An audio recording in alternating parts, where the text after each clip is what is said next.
Okay, so the TPS itself is down here on the throttle body. You can't see it very well. So we're gonna have to move some stuff out of the way to get access to it. But first, we're gonna disconnect the battery. I've already got it loose. Make sure when you're loosening off this, you don't touch no metal. But, you know, it's kind of near the, the fender there. But it's an 8mm, but usually, in my experience, they're always rounded off on these older cars. So I used the vice grips on that. Just get it undone by hand after that. So disconnect that. Make sure, of course, it doesn't touch no metal. And then after that, flathead screwdriver, or you can use an 8mm. Either works to loosen off this hose clamp and then this hose clamp here too. While we're at it, we'll remove this sensor here, the ambient temp sensor, and sort of remove this wire conduit from these little clips, that connect to this air intake piece.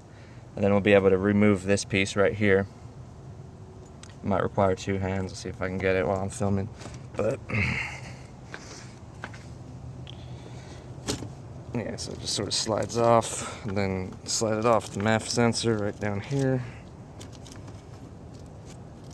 Yeah, it's gonna take two hands. Give me a sec. All right, got this piece off. That's where it was. Just sort of slid it off there. Next step, we're gonna have to take off this plastic piece that connects to the throttle body. In order to do that, remove this big breather hose from the back here. Just slides off, and then right down here, where is it? Right here, there's a 13mm. Like I said, you can't get access too good with a wrench, so I'm gonna just go ahead and use my socket with an extension.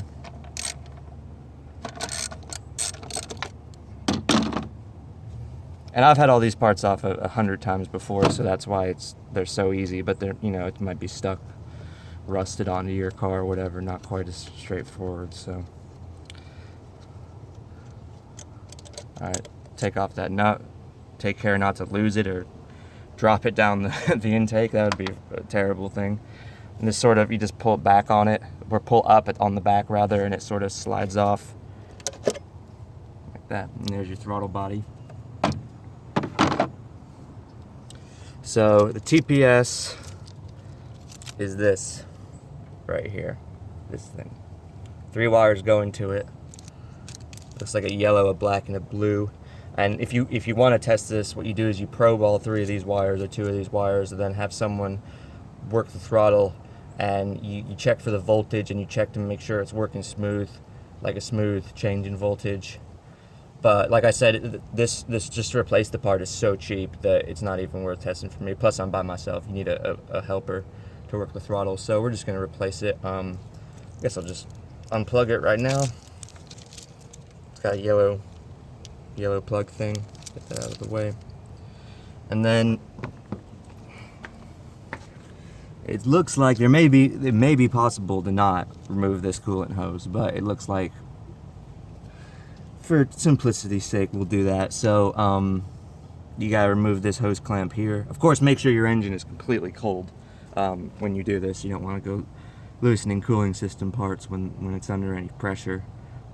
This engine is completely cold. So yeah, loosen off this hose clamp with the flathead, and then be able to move this whole coolant pipe back and get it out of the way.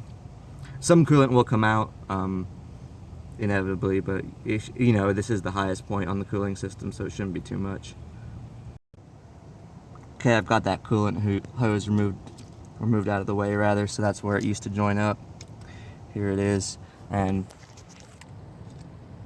right here, this thing is a throttle position sensor. Now, ideally you'd remove this thermostat housing outlet pipe. I mean, it would make it easier to get to, but you can remove it without taking that thing off. So that's what we're gonna do. I already got both of the bolts loose. They're Torx T20 size, and I managed to just undo them with the screwdriver. So we'll be able to pull that out now, and it makes it a little easier too. This loom, this wiring loom here, goes to the AC compressor clutch. You could unplug that and then sort of move that out of the way. Don't forget to reattach it though later on. Gives you a little more access. But Yeah, I mean, in a perfect world, you'd remove the throttle cables and you'd remove this outlet pipe, thermostat housing pipe, but we're doing it cheap and easy today. So yeah, so like I said, I got both of the Torx T20s loose, so I'm just gonna back them off all the way. Then we're gonna be able to pull the TPS itself out. It's probably gonna be stuck in there somewhat. There's like a gasket and things, and you know it's been in there for 22 years now. So yeah, let's get to it. All right, well the Torx bolts have been removed, so hopefully this will just slide out here. I might need to lever it with the screwdriver, but it might just come out. Oh yeah, easy peasy Japanesey. Sweet. So here's the old one, and it sort of just slides onto that shaft, I guess. And I'm not gonna play with it, I don't want to mess anything up, but I'm thinking, or I'm pretty sure that as you work the throttle butterfly valve thing there, that sort of flat edge shaft thing turns against the flat piece in here, and this piece spins. It changes changes the voltage or the amperage or something. Big step a lot of people neglect to do, but it's hugely important, especially when you're buying these cheap parts, is make sure your new one is exactly the same. These do look to be identical. You know, make sure the connectors are the same. Bolt mounting holes are in the exact same spot. Things like that. I had a bad experience with a turn signal switch recently, so. But yeah, they look the same. So I'm gonna do this with two hands just to make sure I get it on there exactly right, and get the gasket seated in there good. And also make sure this is gonna be this is spotlessly clean before you put it back in. Make sure the gasket, or this little O-ring rather, is spotlessly clean too, and you know, it goes in there smooth. You don't got to put any grease or anything on here, as far as I know. So we're just gonna do that and reinstall the two Torx bolts to hold it on. And now you're finished. Just kidding. I hate YouTubers who just show you how to take it apart but don't show you how to put it back together. That's one of my personal pet peeves. But so yeah, new throttle position sensor is in there. Tighten them even, like one side then the other side even, as with anything that has a gasket. And take care to make sure the gasket doesn't slip, or the O-ring rather, on either side when you put it on. And of course it only is going to go on one angle because it's got that flat on the throttle shaft thing. So make sure you've got it lined up good and everything. Don't force anything again. And like I said, just tighten them like a little bit on this side, a little bit on this side, you know, so it pulls it on nice and straight. So we can go ahead and reconnect this sensor here, the throttle position sensor plug, I should say, rather. Make sure that's in there good. Sometimes those freaking weather gasket things can slip and make it a pain in the ass, so make sure it's slid on there good. And it snaps nice and easy. Cool. Plug for the AC compressor clutch that I moved just to get it out of the way. Coolant hose. Oh, sorry about that.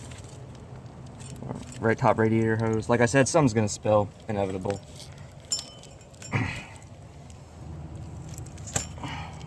Cool. Yeah, so can't really do this while filming. I'm gonna tighten that back up. Go ahead and put this upper intake piece back on.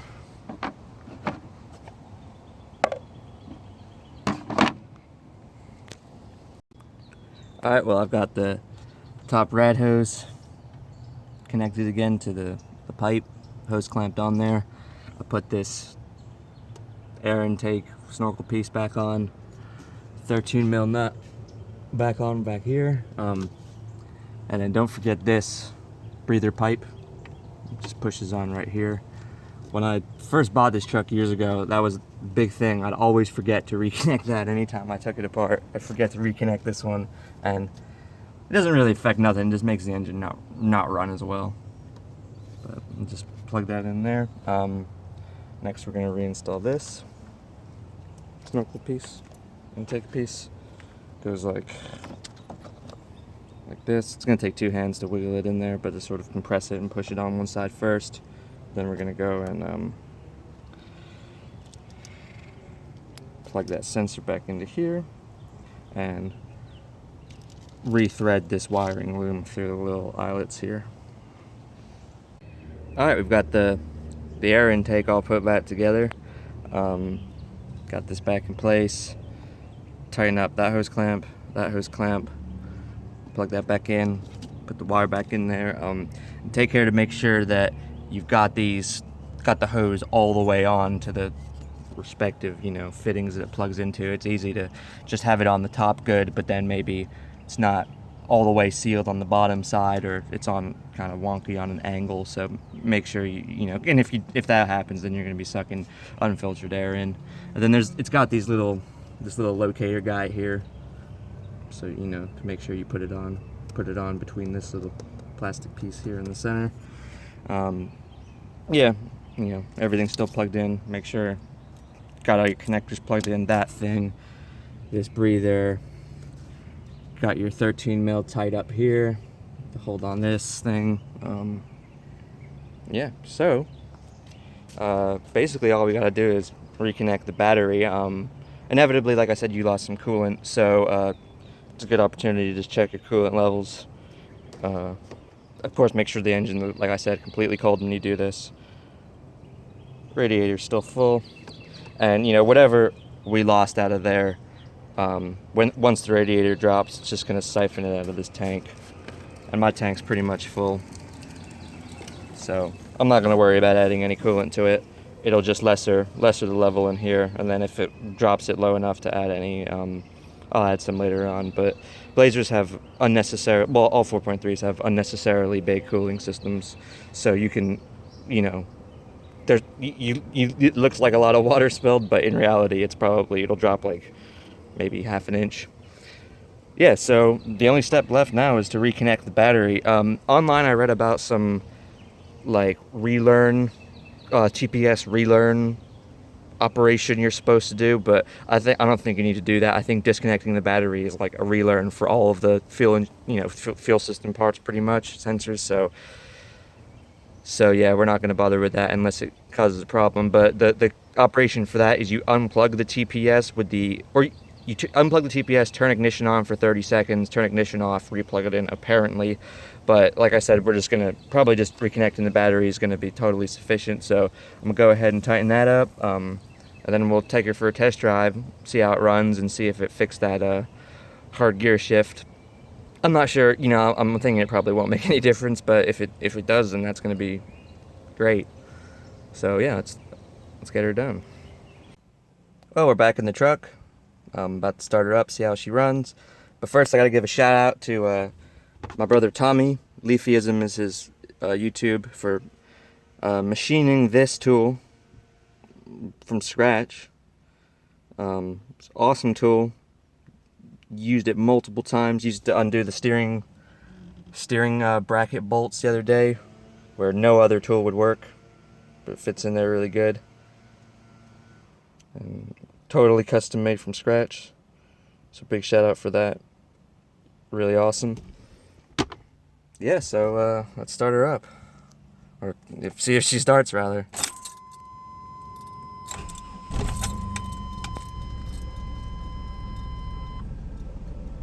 Running good, no check engine light.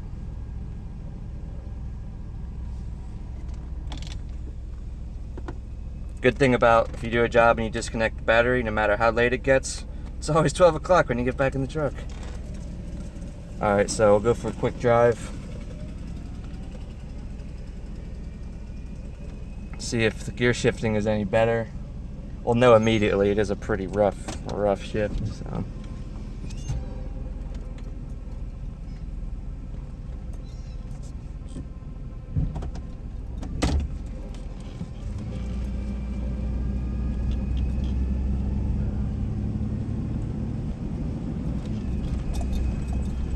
Wow, that felt pretty smooth.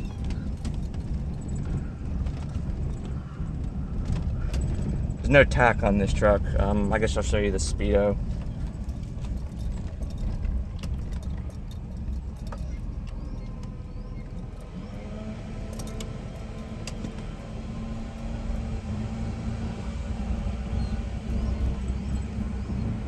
That was second right there. It's definitely shifting smoother.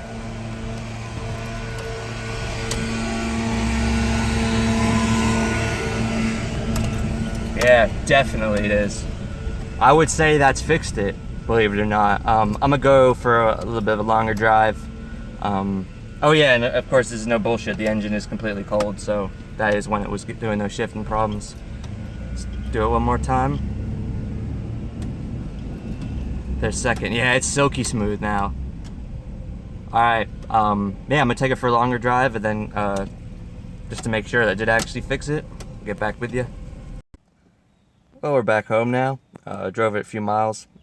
Transmission shifts beautifully, pretty much like a brand new truck. I wish I had taken video of it before to demonstrate how bad it was, but I didn't want to warm the motor up. But yeah, so if you have a Chevy GMC Oldsmobile, you know, whatever vehicle with a 4L60E transmission, and it's shifting rough, may not be the transmission at all, may be this cheap, easy little guy here. So if, you know, you're having similar symptoms, I definitely would recommend, you know, can't hurt nothing to just change this thing out. See if it makes any difference. Like I said, totally did not think it would make a difference today, but it has completely remedied that hard shift. So, yeah. Try changing out that TPS, throttle position sensor. You might have some great success. And also, you know, if your engine's not running right, multitude of things that can, with this thing wrong, that can cause the engine not to run right. So, yeah. That is how you do your TPS, throttle position sensor, on a 4.3, 5.7, 5.0, should all be the same Chevy engine. Thanks for watching.